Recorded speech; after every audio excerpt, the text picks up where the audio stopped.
வாருங்கள் நேயர்களே, கோகுலம் ஜோதிடம் அனைவரையும் அன்புடன் வரவேற்கிறது. நாம் இன்றைய பதிவில் பார்க்க இருப்பது, காங்கிரஸ் கட்சியின் தலைவராக இருந்தவரும் இன்றைய காங்கிரஸ் குடும்பத்தின் வாரிசுமான ராகுல் காந்தி காங்கிரஸ் கட்சியின் முன்னிலைப்படுத்துவதில் பெரும் பின்னடைவினை சந்தித்துக் கொண்டிருக்கிறார். பொதுவாக காங்கிரஸ் கட்சியின் வாரிசுகள் பிரதமர் பதவியினை எளிதாக பெற்றுவிட்ட நிலையில் இந்த வாரிசான ராகுல் காந்தி மிகுந்த சிரமம் காண்பது ஏன்? அவருடைய ஜாதகத்தினை பரிசீலனைக்கு எடுத்துக்கொள்வோம்.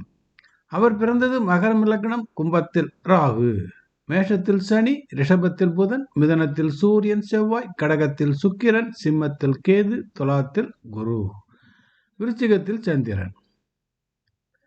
எனது ஆராய்ச்சியில் விளைந்த முத்தான பஞ்ச பரிவர்த்தனை யோகங்களில் ஒன்றான ஸ்ரீ கணபதி யோகமானது இவருடைய ஜாதகத்தில் காணப்படுகிறது. அதாவது 3 கிரகங்கள் தங்கள் வீடுகளை மாற்றிக்கொண்டு ஸ்ரீ கணபதி யோகத்தினை தருகிறார்கள். அது எப்படி என்கிறீர்களா? மகர லக்னத்திற்கு 5ஆம் இடத்திற்குரிய யோகரான சுக்கிரன் கடகத்தில் அமர்ந்திருக்கிறார். சுக்கிரன் அமர்ந்த கடகத்திற்கு அதிபதியான சந்திரன் விருச்சிகத்தில் அமர்ந்திருக்கிறார்.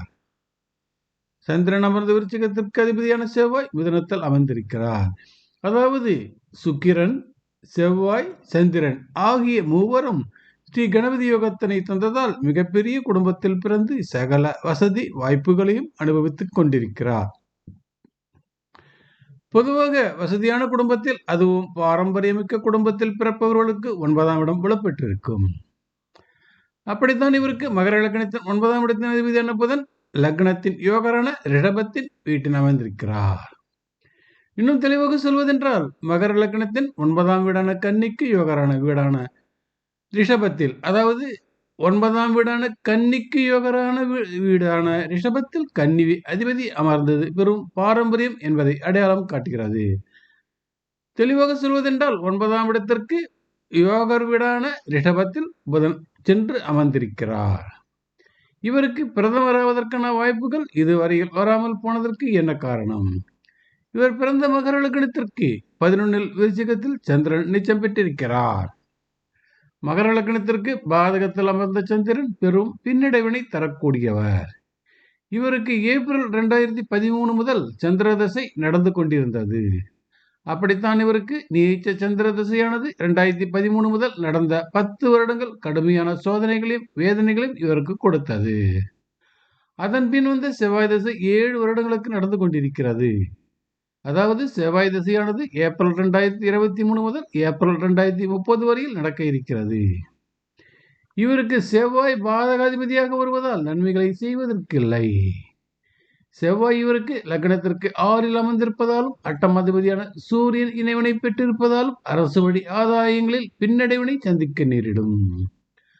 ஆனாலும் சந்திரன், செவ்வாய், சுக்கிரன் ஆகிய மூவரும் ஸ்ரீ கணபதி யோகத்தில் இருப்பதால் இவருக்கென்ற மதிப்பும் மரியாதையும் கட்சியில் இன்னும் நீடித்துக் கொண்டிருப்பதற்கு காரணமாக அமைகிறது.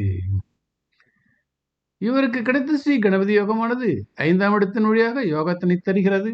6ஆம் இடத்தின் வழியாக செவ்வாய் மூலம் கடும் எதிர்ப்புகளையும் போராட்டங்களையும் கொடுக்கிறது. 11ஆம் இடத்தின் வழியாக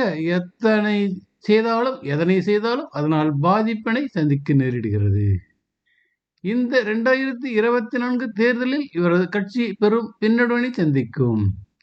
இவருடைய வெற்றியினை சொல்வதற்கு கூட செவ்வாய் உதவிடவில்லை என்பதே நிதர்சனமான உண்மையாகும். இவர் தேர்தலில் கடும் போட்டிகளையும் சோதனைகளையும் சந்திக்க வேண்டி வரும். எனினும் இவருக்கு அரசியல் வாழ்க்கையை தீர்மானிக்கும் செவ்வாய், சூரியன் இருவரும் 10ஆம் இடமான துலாத்திற்கு 9இல் இருப்பதால் இன்னும் போராடி கொண்டிருக்கிறார். 2030க்கு பின் தொடங்க இருக்கும் ராகு திசையானது இவருக்கு அரசியல் வாழ்க்கையில் மாற்றங்களை கொடுக்கக்கூடியதாக இருக்கும். ஆனாலும் மிகப்பெரிய வெற்றிகளை கொடுப்பதற்கு ராகு பாதகத்தில் அமர்ந்த குரு யோசிக்கும்.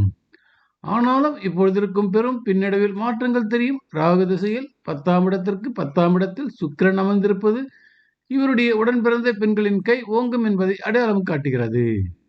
எது எப்படி இருப்பினும் இவருடைய ஜாதகத்தில் 2013 முதல் நடந்து வந்த சந்திர திசையும் அதனைத் தொடர்ந்து நடந்து கொண்டிருக்கிற செவ்வாய் திசையும் பெரும் பின்னடைவினை இவருக்கு கொடுத்தது என்பதை மறுக்க முடியாது.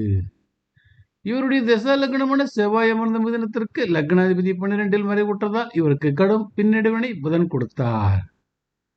இவருடைய தசா லக்னமான செவ்வாய் அமர்ந்த மிதுனத்திற்கு 12ஆம் வீட்டிற்குரிய சுக்கிரன் வாக்கில் அமர்ந்து கண்டபடி பேசி சர்ச்சையில் சிக்கிக்கொள்ள வைத்து விட்டது. ஆனாலும் ராகு அமர்ந்த தசாலக்கணத்திற்கு சூரியன் செவ்வாய் நன்மைகளை செய்யக்கூடிய நிலையில் இருப்பதால் இவருக்கென்று ஒரு அரசியல் வாழ்க்கை தொடங்குவதை அறிய முடிகிறது. ஆனால் 2030 வரை இவர் காத்திருக்க நேரிடும். ராகு திசை தொடங்கிய பின் சற்று அரசியல் மாற்றங்களை இவர் காணலாம். இருப்பினும் ராகு வீட்டிற்கு 6ஆம் இடத்திற்குரிய சந்திரன் ராகுவிற்கு 10ல் அமர்ந்திருப்பதால் 2030க்கு பின் எதிர்க்கட்சி தலைவர் அந்தஸ்து கிடைக்க வாய்ப்பிருக்கிறது. எது எப்படி இருப்பினும் கிரகங்கள் மனது வைத்தால்தான் இவருக்கு அரசியல் வாழ்க்கை உறுதி செய்யப்படும். ஆனாலும் இவருக்கு கிரகங்களின் அமைவிடங்கள் சரியான கோணத்தில் ஒத்துழைக்கவில்லை. என்னதான் செல்வாக்கான குடும்பத்தில் பிறந்து வளர்ந்திருந்தாலும் கிரகங்கள் ஒத்துழைக்கவில்லை என்றால் கிடைக்க வேண்டிய ராஜ பதவியும் கிடைப்பதில் தடைகள் தோன்றும் என்பதற்கு சரியான உதாரண ஜாதகமாகும் இது. நன்றி, வணக்கம். மீண்டும் பிறிதொரு பதிவில் சந்திப்போம் நேயர்களே.